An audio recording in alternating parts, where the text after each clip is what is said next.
Même 5 minutes, tu veux, c'est beau. Ah,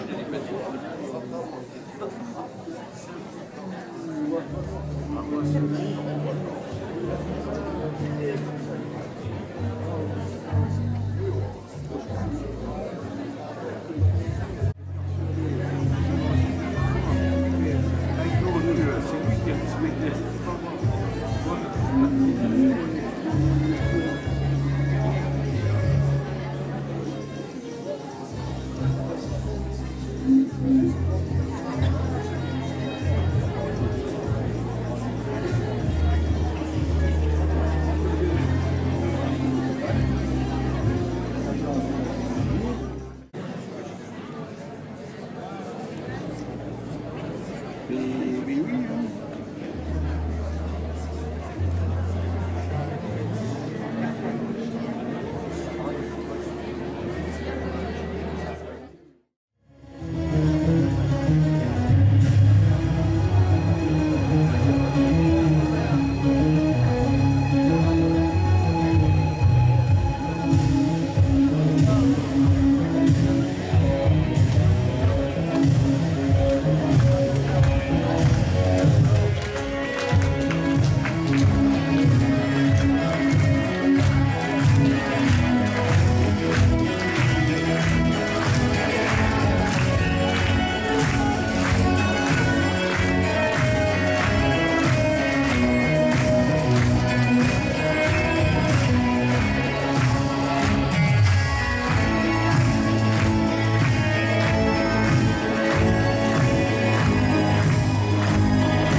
Bandolaises, bandolais, bon nombre d'entre vous m'ont demandé, m'ont encouragé à me représenter. Et effectivement, mon bilan positif m'a encouragé à refaire un deuxième mandat. Mais je voulais, avant d'envisager de vous donner quelques explications, que l'on revienne sur l'historique de mon engagement depuis 2008. Alors, en homme de parole, j'ai cessé mes activités dans mon service de pédiatrie. J'avoue que c'était pour moi quelque chose de difficile. Tant d'années au service des enfants et des parents. Mais je l'ai cessé pour être à Bandol dans mes nouvelles fonctions de maire, parce qu'il fallait un investissement comme je l'ai fait pendant ces 6 années. En homme de morale et d'éthique, j'ai prodigué humanité, solidarité et justice. Si pour certains politiques, ce sont des mots, pour moi, ce sont des actes. En homme étranger à toute injure, à toute menace, j'avoue que on a même des menaces de mort de certains opposants.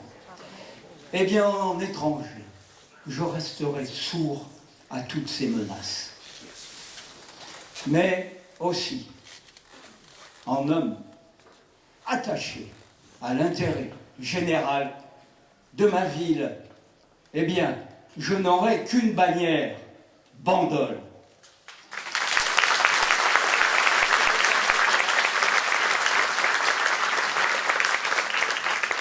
En homme de concertation, en homme de dialogue, je resterai aussi un homme attaché à l'ouverture.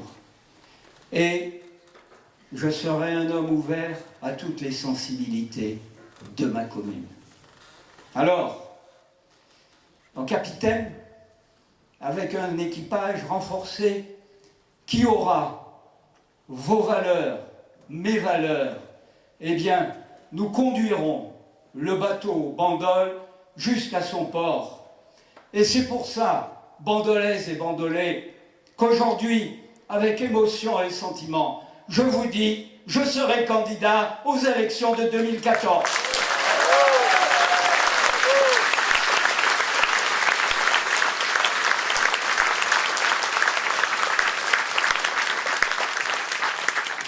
Mais je voulais également vous donner aujourd'hui un aperçu des points essentiels qu'a été notre politique depuis 2008. Des points essentiels parce qu'ils vont servir d'ancrage à notre politique future et à notre programmation qui se fera avec une équipe d'ouverture, une équipe renforcée, et ainsi nous pourrons bénéficier de notre expérience pour une stabilité politique. Qu'est-ce qui est plus important aujourd'hui pour nos citoyens? J'y vois d'abord la sécurité, sécurité financière, sécurité pour les biens et les personnes. Sécurité financière.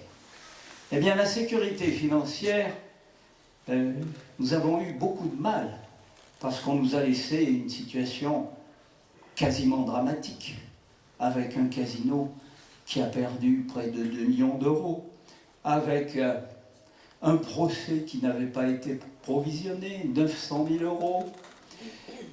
Tout ça, eh bien, il a fallu le gérer. Alors, pour gérer, eh bien, nous avons suivi, nous, les conseils de la Chambre régionale des comptes, et puis aussi de la Direction générale des impôts, qui nous a fait une étude de nos finances locales. Donc on ne peut pas dire que la gestion a été une gestion sans concertation. Et nous avons géré avec rigueur. Rigueur parce qu'il a fallu trouver de l'argent en faisant des économies de fonctionnement. Ces économies de fonctionnement ont permis de progresser parmi les villes qui payent le moins d'impôts dans le Var. Et actuellement, nous sommes dans le quart des villes du Var qui payons le moins d'impôts. Nous avons aussi réalisé, bien sûr, les frais de fonctionnement qu'il fallait pour une médiathèque, 350 000 euros par an. Nous avons également pris en considération les besoins des bandolaises et des bandolais, c'est-à-dire pour la propreté, que personne vraiment ne conteste à Bandol, que ce soit les bandolais ou ceux qui viennent en vacances. Nous n'avons pas augmenté les frais de nettoyage et de balayage depuis que nous sommes arrivés ici. Et dramatiquement une dette actuellement, on est irresponsable. Nous sommes arrivés, il y avait une dette de 15 200 000 euros. Aujourd'hui, nous sommes à 10 200 000 euros. 5 millions, depuis que nous sommes là, ont été économisés. Ces 5 millions, eh bien, c'est des économies, puisqu'on paye moins d'intérêts, et ces économies, c'est 1% d'impôt. Et nous verrons ce que je voudrais qu'on en fasse. Nous avons donc géré avec responsabilité. Nous avons géré aussi avec prévoyance. Prévoyance, si nous n'avions pas prévu ce qui arriverait avec la crise économique et la crise des casinos, je ne sais pas où nous serions. Nous aurions encore aggravé l'épargne négative dont nous avons hérité. Cette épargne négative, la Chambre régionale des comptes et les impôts nous ont mis le doigt dessus en nous disant en 2009, vous avez une CAF négative. Aujourd'hui, on est à plus 3 000. Et cette irresponsabilité, effectivement, c'est que notre casino a chuté. On s'amusait avant 2008. L'argent tombait comme ça, on le dépensait sans compter. Avant 2008, le casino rapportait 3 200 000 euros. Aujourd'hui, il rapporte 1 400 000 euros. Et on n'a jamais mis de côté une épargne pour prévoir cette chute du casino. Également, il faut bien se dire que les dotations sont de plus en plus diminuées. L'État n'a plus les moyens de doter les communes comme il le faisait. Le conseil général, le conseil régional non plus. Ce qui fait que si nous n'avions pas prévu, eh bien, nous n'aurions plus ces dotations. Et le pire est à venir dans les communes qui n'ont pas prévu, puisque vous savez qu'il y aura 900 millions de moins pour les dotations, et que l'année prochaine, après, ce sera 1 milliard 400 000 euros. Donc il a fallu prévoir, et nous avons prévu. Et puis, également, il faut avoir en tête que l'avenir est important, et nous y reviendrons tout à l'heure. Et nous avons fait tout ce qu'il fallait contre les opposants politiques qui voulaient rentrer à Grand Toulon, pour rester dans notre communauté de communes qui a un cœur et une âme. Et nous verrons tout à l'heure que nous avons été récompensés et que c'est l'avenir pour nos enfants. Et puis, il y a aussi le social et l'économie sociale. On ne peut pas faire abstraction. Vous savez que les logements à caractère social, c'est une loi républicaine. Et que si vous ne faites pas ce qu'on demande, on multiplie votre pénalité par 5. C'est-à-dire qu'à Bandol, au lieu de payer 200 000, eh bien nous payerons 1 million si nous ne respectons pas cette loi républicaine.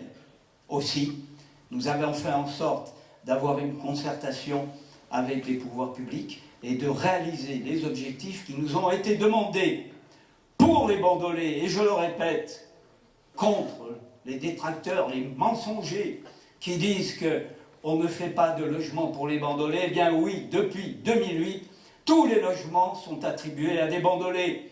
Et nous sommes dans un problème social qui s'aggrave de jour en jour. Il y a actuellement 600 bandolais qui ont besoin de logement. Il ne faut pas les ignorer et nous les ignorerons pas. Alors,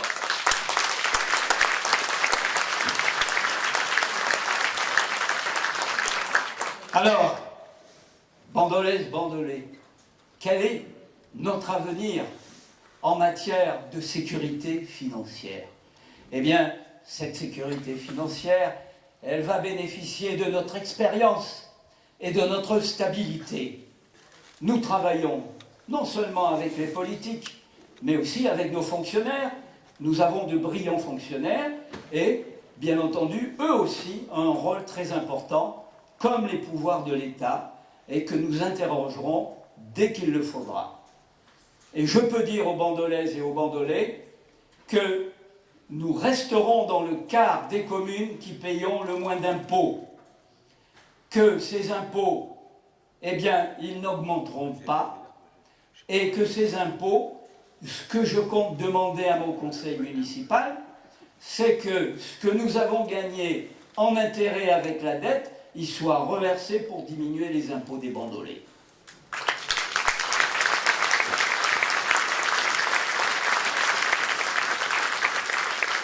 Et puis, eh bien, nous continuerons à diminuer les dépenses de fonctionnement. On peut encore faire mieux et nous le ferons. Les investissements, eh bien, les investissements, on les a diminués, bien entendu. Mais à partir du moment où on dose bien ces investissements, on remplit sa fonction. Nous avons distribué en investissement à peu près 2 700 000 € par an, et vous avez vu ce qui s'est passé. Ça se voit ce que l'on a fait. On y reviendra. Avant, on distribuait 5 millions en investissement. Vous avez vu ce qu'on a fait. Ensuite, eh bien, je veux qu'on garde aux bandolaises et aux bandolais des taxes qui n'augmentent pas, que ce soit les taxes des ordures ménagères, elles resteront stables. Je peux vous dire que depuis peu, je connais un peu ce qui s'est passé pour les négociations et il n'y a aucune raison que nous les augmentions. Les nettoyages, c'est pareil, nous n'augmenterons pas les taxes. Et puis il y a les commerçants. Je comprends le drame qu'ils vivent. Ce n'est pas le drame local, c'est un drame général. Et à Bandol, il y a une inégalité topographique et géographique des commerçants. Un commerçant qui est en front de mer n'a pas le même dynamisme qu'un commerçant qui est dans une rue isolée. Eh bien, non seulement cette année, nous n'avons pas augmenté les taxes des commerçants, mais je veux qu'on revoie ces taxes pour les commerçants qui ont un dynamisme plus faible et nous diminuerons leurs taxes. C'est vivre ensemble, d'avoir à l'écoute, d'être à l'écoute de toutes les bandolaises et de tous les bandolais. Et puis la sécurité, eh bien, c'est la sécurité des biens et des personnes. Alors, en matière de délinquance, il n'y a qu'à voir les chiffres que l'on nous donne. Nous avons diminué de moitié la délinquance depuis 2008-2009. Nous l'avons diminuée pourquoi? Parce qu'avant, il n'y avait pas de politique sécuritaire. Aucune caméra.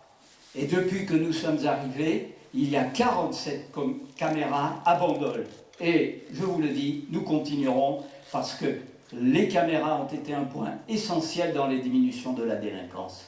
Mais ce n'est pas tout. Nous avons fait ce qu'on appelle une prévention de la délinquance, c'est le SPD. Nous avons fait également, nous avons été la première ville dans le Var à faire les voisins vigilants. Et ces voisins vigilants, ça gagne du terrain parce qu'on se rend compte que quand on est dans un quartier, eh bien, il faut avoir une conduite civique et peut-être surveiller ce qui se passe autour de vous. Et puis aussi, il y a la tranquillité vacances que nous avons faite. Et là encore, on commence à le comprendre. Ça veut dire que quand vous partez en vacances, il ne faut pas partir comme ça en laissant votre maison. Vous signalez, et ma police passe 3 fois par jour pour voir un peu, etc. Alors pour toutes ces raisons, et aussi pour la communion que nous avons eue avec la police nationale, puisque la police nationale maintenant fait des rondes alors qu'elle ne le faisait pas, puisqu'avant elle était dans un bureau pour prendre des plaintes. Tout ça fait que notre délinquance a diminué. Et puis il y a la sécurité, sécurité des piétons, sécurité routière. Et là encore, eh bien, n'en déplaise à certains, eh bien, on arrive maintenant à rouler à 30 ou 40 à l'heure dans une partie de la ville, ce qu'on ne faisait jamais avant. Et on y arrive parce que, bon, il y a quelques contrôles, mais parce qu'on a mis des surélévations, des plateaux traversants, qui permettent obligatoirement de diminuer. C'est vrai, on m'a dit, moi, avec ma Mercedes, je touche sans arrêt. Bah, si on roule à 100 à l'heure avec sa Mercedes ou sa Porsche, c'est certain. Et ces plateaux traversants, eh bien, ils sont essentiels. On n'a eu aucun accident grave depuis le début de l'année entre l'entrée à Bandol, où c'est limité à 30 avec les plateaux, et le centre-ville. Avant, il y en avait entre 8 et 10 avec des morts. C'est essentiel. Et nous continuerons. Alors, nous allons, et vous l'avez vu aussi, réaliser des travaux pour cette sécurité piétonnière. Et vous avez vu que nous finissons le chemin de Rompinas qui se trouve auprès du Super U, parce que là encore, les routes étaient trop étroites et on va refaire avec des trottoirs pour assurer la sécurité. Et ça, c'est fait grâce à notre entrée à Sud-Saint-Baume, puisque c'est un chemin intercommunal. Alors, que ferons-nous pendant les années qui viennent? Eh bien, nous continuerons cette politique, cette expérience que nous avons, nous l'amplifierons. Pour ce qui est de la vidéosurveillance, eh bien, tous les ans, nous aurons entre 5 et 10 caméras supplémentaires, en concertation avec les comités de quartier. Aucun quartier ne sera oublié.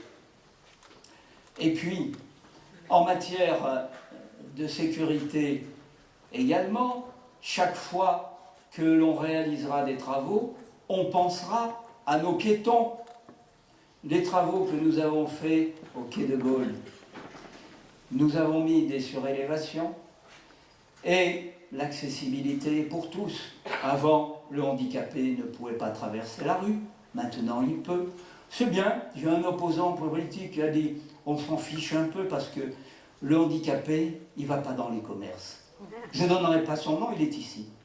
Alors, ceci pour vous dire que je continuerai pour l'accessibilité, pour le piétonnier, pour faire tout ce qu'il faut pour diminuer un petit peu ces risques corporels. Alors, il y a également un grand projet qui rejoint un petit peu tout ça pour la délinquance, pour la sécurité. C'est le rond-point que nous voulons faire à Valongue. C'est un rond-point qui se trouve près du camping de Valongue. C'est un rond-point qui est bien sûr financé aux 2/3 par le Conseil général. C'est un rond-point essentiel pour un des grands quartiers de notre ville. Malheureusement, nous trouvons une solution. Mais il est attaqué. Il est attaqué par certains qui sont dans leur villa en haut et qui disent oh nous, ça ne nous convient pas. Vous savez, c'est dur l'urbanisme, c'est très dur. Mais nous arriverons à faire ce rond-point. Il est prévu que l'on commence les travaux en octobre 2014. Et là, ça réduira bien entendu la vitesse. Vous rentrez à Bandol, même si vous avez un radar, vous roulez à 90 km/h. C'est pas admissible. Donc, seulement le rond-point permettra de casser cette vitesse. On aura des piétonniers également, les enfants pourront traverser sans problème. Et puis, tous les quartiers qui arrivent à ce rond-point seront pris en considération. Les gens pourront sortir de leur quartier sans avoir à l'idée qu'il y a une voiture à droite, à gauche qui circule à 100 à l'heure. Donc, ça, j'y tiens. C'est vraiment quelque chose et nous nous battrons contre les irresponsables qui veulent attaquer ces projets. Alors, voilà pour la sécurité. Alors, après la sécurité financière et la sécurité piétonnière et la délinquance, il y a bien sûr aussi l'urbanisme. Il y a l'urbanisme avec le cadre de vie et la propreté. Alors, quand nous sommes arrivés, eh bien, nous avons découvert qu'on construisait en se foutant complètement de ce qu'il y avait dessous. C'est-à-dire qu'on ignorait qu'il y avait un assainissement, on ignorait qu'il y avait un pluvial, et tout ça, et bien sûr, on s'en fiche. Depuis des dizaines d'années, on n'a jamais mis le doigt sur l'assainissement de Bandol. Et il a fallu refaire tout l'assainissement, depuis l'entrée de Bandol jusqu'au stade. Et ça, vous avez vu les trous qu'il y a eu et tout ça. Ça nous a coûté quelques millions d'euros. Et ça nous a retardé, bien sûr, dans les travaux que nous voulions faire. Parce que les travaux, vous avez un programme. Eh bien, sur 6 ans, vous avez 3 ans pour programmer, pour faire les appels d'offres. Et les réalisations, c'est 3 ans. Donc, notre programmation que nous avons fait pour 2008, il faut encore des années pour réaliser cette programmation. Elle n'est pas abandonnée. Elle n'est pas abandonnée. Et puis, nous avons dû enlever des verrues. On est une ville balnéaire. Vous aviez un EDF pissotière qui se trouvait vers les baraques à sandwich, un transformateur pissotière. Pas moi qui l'appelle comme ça, mais on me le disait, c'est une pissotière. Vous aviez les baraques à sandwich, indignes de notre ville. Vous aviez un quai où on ne pouvait pas mettre un yacht, parce qu'il n'y avait pas l'électricité qu'il fallait. Vous aviez une aire de carénage indigne d'une ville balnéaire. Eh bien, il a fallu aussi enlever ces verrues. Et en tenant compte de tout ça, nous avons vu quelque chose, nous avons fait quelque chose qui se voit. Quand même, quand vous partez du stade pour aller au casino, vous voyez ce qui a été fait. C'est pas la peine que je vous le décrive. Hein? Et tout ça, eh bien, c'est une partie de ce que nous voulons faire. Parce que ce que nous ferons après, bien entendu, dans les projets, c'est requalifier le quai de Gaulle de l'autre côté, près des commerçants. C'est ce que nous voulions faire en 2008, mais on n'a pas pu faire les deux côtés en même temps. Et puis on ne peut pas travailler sans arrêt, il faut penser à l'activité des commerçants. Ce sera fait en concertation, comme nous le faisons toujours, avec les commerçants, avec les citoyens bandolais. Il y aura un projet et il sera transmis à tout le monde. Mais nous le ferons, on ne peut pas laisser les jardinières verrues comme cela. Ça fait des dizaines d'années que tous les maires s'en foutent. Hein? Nous, non. On fera ce qu'il faut pour le dynamisme de la ville, pour les bandolais et pour les commerçants. Alors, également, il y a le stationnement et les parkings. Je peux vous dire que nous y pensons. On a des contraintes. Tout le bord de mer n'appartient pas à notre ville. Ça appartient surtout à la direction du territoire maritime. Il faut demander des autorisations. Ça prend du temps. Vous avez le parking du casino, ça fait 2 ans qu'on demande l'autorisation. Je pense qu'on va l'avoir dans les mois qui viennent. Et puis, vous ne pouvez pas creuser pour faire des parkings souterrains comme ça non plus. C'est pour ça qu'on a abandonné cette histoire de creuser en fond de mer.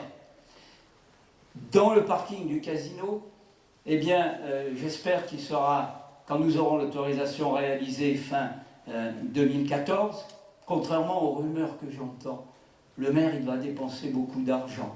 Non. Le coût de ce parking du casino sera entre 1,7 million et 2 millions d'euros. Et je rappelle quand même aux politiques opposants qui ont des mémoires courtes ou une vision mensongère que la société Partouche nous donne 1,5 million qui est utilisé, qui sera utilisé en grande partie pour nos parkings. Vous voyez qu'il restera peu pour faire ces parkings paysagers et piétonniers à la commune. Casino, moi, casino, ça me donne des boutons. Ça me donne des boutons parce que j'ai connu un manque de responsabilité des opposants politiques effroyable. Songez qu'il y a un opposant politique, il est grand et maigre. Un opposant politique qui nous a pratiquement traînés devant les tribunaux. Il avait des concertations avec des anciens maires de Bandol. Et même le préfet avait pris son parti. Qu'est-ce qu'il voulait? Qu'on refasse une délégation de service public pour notre casino. Vous savez ce que c'est qu'on refait une délégation en ce moment? Ça veut dire, vous n'êtes pas sûr qu'il y ait quelqu'un qui répond. Votre casino, il est fermé. Ça veut dire que vous n'aurez pas les rétributions que nous avons obtenues en 2008. C'est-à-dire qu'en 2008, on a obtenu 15%. Aucun casino ne les a maintenant. et les locations que nous avons, et la contribution aux événementiels, 180 000 €. Jamais un casinotier ne vous donnerait ça maintenant. Cette irresponsabilité nous a conduits devant les tribunaux. Et les tribunaux ont dit « Monsieur le maire, vous avez raison, l'intérêt général, c'est de ne pas refaire une DSP. » Mais nous avons eu peur, parce que si nous perdions un casino, eh bien c'était l'augmentation des impôts, hein, comme il y en a eu dans les dizaines d'années précédentes. Et puis, on a dit et les travaux? Eh bien, les travaux, la moitié des travaux sont réalisés. Jamais aucun maire n'a réussi à obtenir du casinotier qu'il fasse des travaux. Ça fait ce casino, je ne sais pas, les travaux ils doivent dater de 1789, non, un peu plus, hein, voilà. Ces travaux n'ont jamais été faits. Et nous les avons demandés et ils sont réalisés. Donc, moi, ça me révolte que des opposants politiques soient contre l'intérêt général de cette commune. Et la plupart étaient contre l'intérêt général de notre commune. Ensuite, ce parking sera fait, mais ce que nous voulons, c'est augmenter les places, effectivement, de parking. Alors, pour les augmenter, nous sommes en négociation depuis 1 an et demi, 2 ans, avec, j'englobe la SNCF, pour réaliser un grand parking à la gare. C'est-à-dire faire des étages de parking qui permettront d'augmenter les places d'à peu près 300. C'est réalisable, ça ne va pas boucher la vue à quelqu'un, et en même temps, il n'y a qu'avec la SNCF qu'on a besoin de demander l'autorisation. Et en même temps, ce que je veux, c'est créer des navettes entre... Ou alors qu'on descende à pied pour aller dans cette avenue du 11 novembre, qui est une avenue qui malheureusement est morose parce que c'est très difficile de monter et de descendre. Au moins là, on descendrait et on pourrait activer les commerces. Dans ce transport, dans ces parkings, il y a aussi nos transports et nos navettes gratuites. Et je veux que ce transport, ces navettes gratuites, non seulement elles restent ce qu'elles sont, mais qu'elles soient augmentées en fonction des besoins des quartiers. Aucun quartier ne doit rester isolé. Que ce soit les jeunes, les vieux, ou les moins vieux, ou les plus vieux, ils doivent pouvoir avoir une navette gratuite qui les amène dans le centre-ville s'ils le désirent. Alors, voilà pour ce piétonnier qui est pour moi très important, qui est pour nous très important. Alors, maintenant, eh bien, il y a une chose qui est essentielle, c'est de vivre ensemble. Vivre ensemble, c'est vivre avec tous les âges. Et je crois que depuis quelques années, nous avons montré que nous voulions faire pour tout le monde.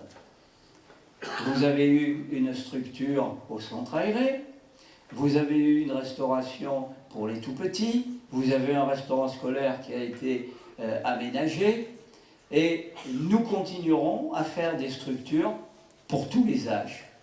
Nous avons également régularisé les activités pour les jeunes, entre 10 ans et 18 ans. Avant, on les mettait tous dans un même lieu, et ils n'allaient pas ensemble, parce qu'un gosse de 12 ans, il ne va pas avec un gosse de 15 ans. Nous avons libéré la structure qui se trouvait en bord de mer et qui en était spoliée aux bandolés. Donc les bandolés et les jeunes bandolés peuvent y aller. Et nous avons fait des structures pour tous les âges. Donc notre jeunesse est loin d'être ignorée. Et puis, également, il y aura en début janvier l'épicerie solidaire. Parce que tout le monde n'ignore pas que nous sommes dans une crise dramatique. Et cette crise dramatique, elle tombe sur les épaules des plus faibles. Cette épicerie solidaire sera ouverte, elle sera près des acacias, en dessous du foyer des acacias. Et puis, vivre tous ensemble, c'est aussi créer des lieux de rencontre. Nous avons créé un sentier de santé, un parcours de santé. Nous avons créé des parcs pour tout le monde, dans les quartiers. Nous avons créé des structures pour les jeunes enfants. Même, nous avons créé un grand manège. Et on m'a attaqué. Tous les politiques m'ont attaqué parce que je voulais enlever cette verrue qui était là. Et maintenant, ce carrousel, il est aimé de tout le monde. Donc ça, c'est pour vivre ensemble. Et puis vivre ensemble, c'est aussi les événementiels. C'est des événementiels pour tout le monde. Et je trouve qu'à Bandol, eh bien, les associations s'investissent de plus en plus pour créer des événementiels. Et nous continuerons à les créer pour tous les âges. Pour tous les âges, effectivement. Dans l'avenir, nous ferons, et là je ne peux pas tout analyser, mais vous aurez d'autres réunions où on en parlera. Nous allons avoir une concertation avec toutes les tranches d'âge. Les jeunes à Bandol, c'est 7 à 77 ans. Je m'excuse, hein, mais à partir de 77 ans, c'est les seniors. Hein. Alors, il en faut pour tout le monde. Hein. Nous aménagerons les structures qui sont vétustes pour les associations, le gymnase. Nous verrons également à aménager le stade, parce que nous voulons créer d'autres activités sportives pour les jeunes. Il n'est pas normal que certains jeunes aillent dans d'autres villes parce qu'il n'y a pas d'activité sportive à Bandol. Nous avons les moyens, effectivement, de faire tout ça. Et puis, il y a un grand projet également. Un projet qui fait que nous avons changé le PLU. Et c'est au logis 9 que vous devez connaître, près du Super U, c'est cette grande entrée à Bandol. Eh bien, ce logis 9, eh bien, il est effectivement maintenant constructible. Et constructible, ça veut dire quoi? Que vous avez des dizaines de milliers de mètres carrés bien situés qui peuvent servir à des constructions intergénérationnelles. Vous pouvez mettre les petits, vous pouvez mettre des gardiennes, vous pouvez mettre des plus âgés, vous pouvez mettre des jeunes avec des lieux de vie. Et ça, c'est un projet qui nous tient à cœur et que nous comptons en réaliser. Enfin, le dernier paramètre, c'est qu'il faut vivre ensemble, mais il faut vivre ensemble et penser à l'avenir, et à l'avenir de nos jeunes. Alors l'avenir, eh bien, pour les Bandolais, eh bien, c'était d'abord l'entrée à Sud-Sainte-Baume. Sud-Sainte-Baume, qui est une communauté de communes à échelle humaine. Cette communauté de communes, elle nous a permis de recevoir beaucoup.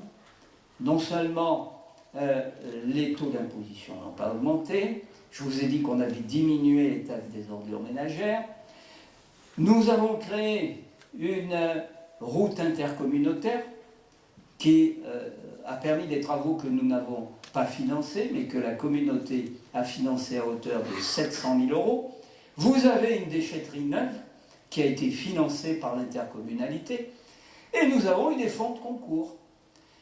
Depuis 2 ans, nous avons eu 800 000 € chaque année, 1 600 000 € de fonds de concours, alors que le Conseil général nous donne 250 000 € environ. Sans ces fonds de concours, nous n'aurions pas pu réaliser tous les travaux que nous avons faits. Et je le répète, nous sommes rentrés dans cette intercommunalité contre l'avis des opposants politiques. Alors, également, il y a de l'avenir dans cette communauté de communes. L'avenir, c'est que la communauté de communes deviendra une communauté d'agglos à taille humaine. 65 000 habitants. Il y en a beaucoup qui rêveraient d'être dans une agglomération de 65 000 habitants. J'étais au congrès des maires, c'est la fronde. C'est la fronde.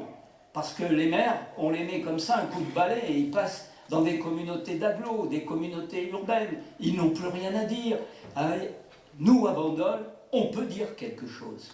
Et nous aurons des compétences nouvelles qui vont redynamiser notre communauté de communes. Nous sommes donc rentrés au bon moment et nous sommes dans une communauté de communes qui nous sécurise. Nous avons fait un PLU. Ce PLU, il est contre le bétonnage.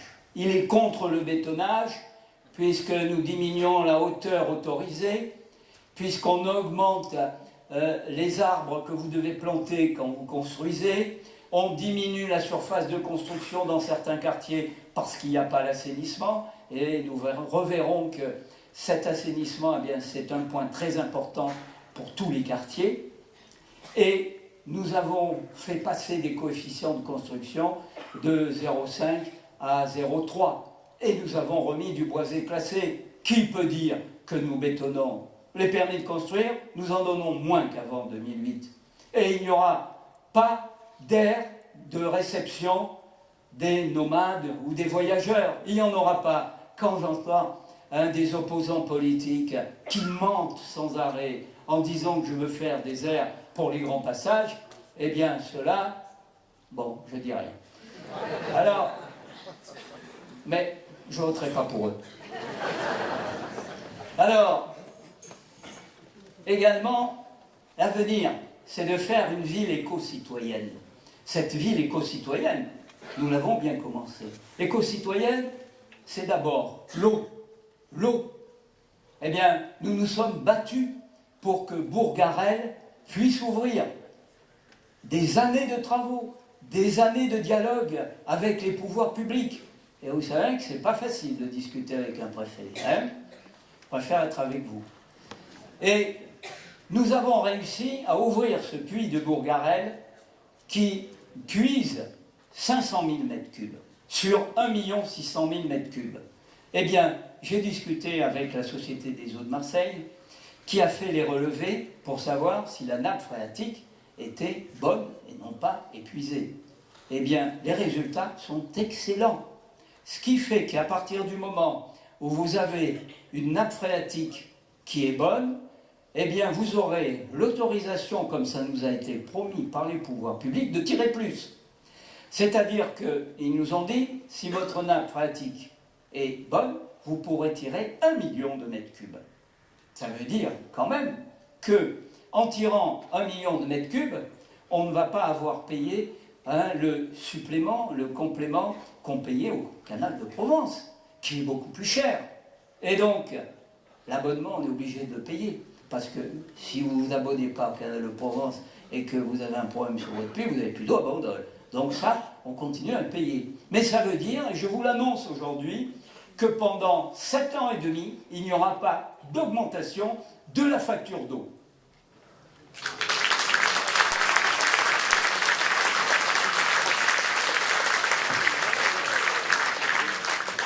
Alors, éco-citoyenne, ça veut dire aussi prévenir toutes les nuisances. On a vu pour l'assainissement. Eh bien, nous sommes en train de surveiller la pollution de notre ville également. Et nous avons des abeilles. Et les abeilles, avant, elles piquaient. Un peu comme certains opposants politiques. Mais là, j'ai réussi à les amadouer. Par contre, les opposants politiques, j'arriverai jamais. J'ai réussi à les amadouer et les abeilles, eh ben, elles ne piquent plus maintenant à Bandol, celles qu'on nous a mis dans les ruches. Mais elles surveillent la pollution. Et je crois que c'est quelque chose de très important. Et puis, on va avoir aussi des nouveautés. C'est-à-dire qu'on surveillera un petit peu sur les plages tout ce qui sont les posidonies. Vous savez que c'est un gros problème. Et on va essayer de voir comment on peut récupérer ces posidonies, les utiliser. Ça fait partie de certains problèmes que nous aborderons ultérieurement. Alors, pour aujourd'hui, on en restera là, en sachant que je n'oublie pas certains problèmes et que je n'oublie pas la gestion de mon port. Et que quand je vois que le maire dit qu'il avait dit qu'il désenvasait, il ne le fait pas, c'est faux. Car le désenvasement, ça fait 2 ans que j'ai demandé l'autorisation. Et on continue. Et j'espère avoir l'autorisation. Parce que ce désenvasement, ça fait des dizaines d'années qu'on le demande. Eh bien, je peux vous dire que dès que j'ai l'accord, je désenvaserai le port de Bandol, en plus des travaux qui ont été faits.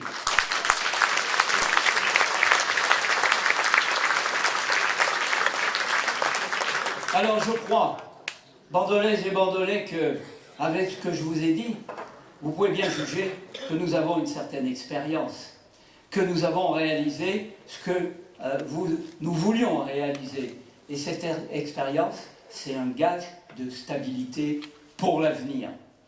Vous ne partirez pas avec nous dans le désert. Vous pourrez boire, il y a de l'eau à Bourg-Garrel. Et Bien entendu, ce que nous voulons également, c'est que Bandol reste dans le top 50 des villes les plus prisées de France, des villes balnéaires et touristiques les plus prisées, avant certains de nos voisins que je nommerai pas. Et ce que nous voulons également, c'est que Bandol continue à rayonner par son dynamisme. Et il y a le dynamisme, et il y a aussi l'humanité. Et je crois que Bandol a donné un exemple à la nation avec le Téléthon qui s'est organisé à Bandol. Et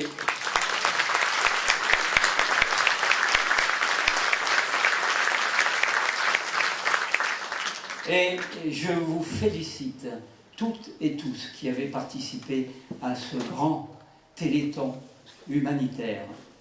Entre parenthèses, j'ai dû lutter parce que certains opposants politiques avaient envoyé des tracts à la télévision pour m'interdire le Téléthon. Voilà.